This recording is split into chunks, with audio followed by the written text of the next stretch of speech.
Өткен ғасырдың бірінші жартысында Шонжыда жалпақ елге аты мәлім болған Райыс Құйрықбайұлы деген молда өткен екен. Ол кезінде Ақыт қажының мешітінен тәлім алып, 2 жыл Ақыт қажыға көмекші болып бала оқытқан. Сол Райыс молда пері соққан болатқан деген жігітті оқып жазырды. Перілермен сөйлескені туралы әңгіме Шонжыдағы ел арасында күні бүгінге дейін аңыз болып айтылып келеді екен. 75 жасқа келген Шәймей Райыс қызының айтуынша, 1941 жылы үйлері Шонжы ауданының Ұзынқұр деген жерін қыстап отырғанында, бір күні іштерінде ересек болатқан бар бірнеше бала қарағай ішінен отын жинағалы барады. Қарағай ішіне кірген соң отын теріп, балалар жан-жаққа таралып кетеді. Кенет біреудің жаны ұшырап ақырған дауысы шығады. Балалар бұл болатқанның дауысы екенін танып, ол бізді қорқытпақ болып айғайлап жатыр деп, аса мән бермей жүре береді. Алайда әлгі дауыс барған сайын үрейлі, қатты шығады. Секем алған балалардың бірнешеуі дауыс шыққан жерге жүгіріп келгенде, құлап жатқан болатқанды көреді. Қараса, оның бет-аузы қисайып, кейпі адам шошытарлық болып өзгеріп, аузынан ақ көбік шығып, қырылдап жатыр екен. Болатқанның бұл кейпін көрген мұнылар алғашында қатты қорыққандықтан естерін жинай алмай қалады. Олар бірден ес отатқаннан кейін бірнешеуі болатқанның қасына қалып, қалғандар ауылдан адам шақыруға кетеді. Болған жағдайды естіген ауыл адамдары орманға қарай жүгіреді. Олардың арасында Райыс молда да болады. Болатқанды көрген Райыс молда пердің салқыны тиген екен, қу жетімді көрген-ай деп қатты күйзеледі. Болатқанды сырмаққа салып, ауылға алып келгеннен кейін болатқанды көрген ауыл адамдары оны қатты аяйды.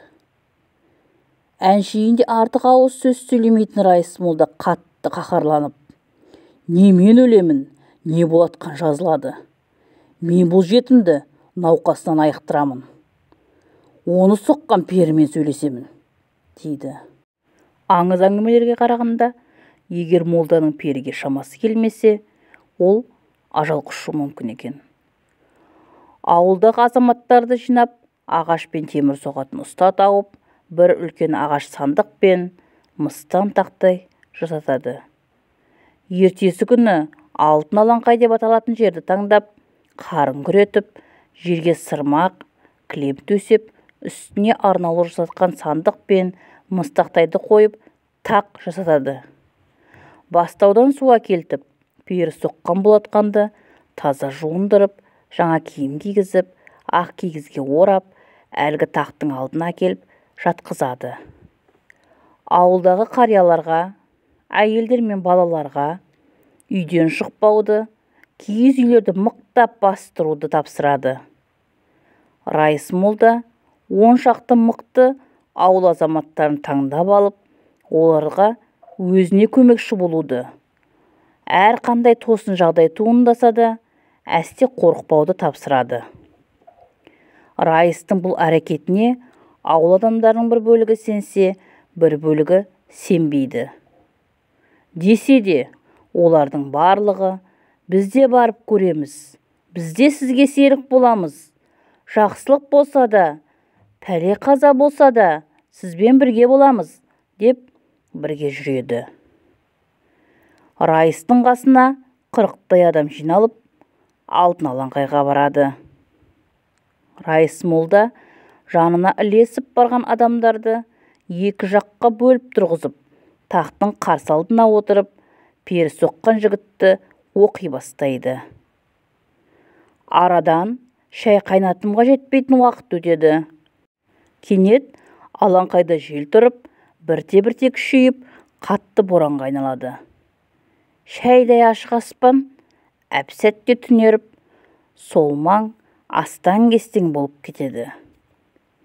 Аяқ астынан мұндай тосын құбылысқа тап болған ауыл адамдары үрейі ұшып, тұс-тұсына қашады. Бір сәттен кейін боран сәл бәсеңдеп, сейіле бастағанда, аспаннан қару-жарағы шарқылдаған. Көк бөрте жасауылдар жерге таяп келе жатады. Аспан жүзін көйлегейлеген қалың жасауылдар арасынан жасыл киім киген еңгезердей біреу дараланып шығып, әлгі Райыс молда жасатқан таққа баяу қалықтап келіп, қонғаннан кейін жайланып отырып: «Ей адамзат, неге қаһарландыңыз? Қанатым күйіп кете жаздады ғой. Сонша не бұйымтайыңыз бар?» деп қатқыл үн қатады.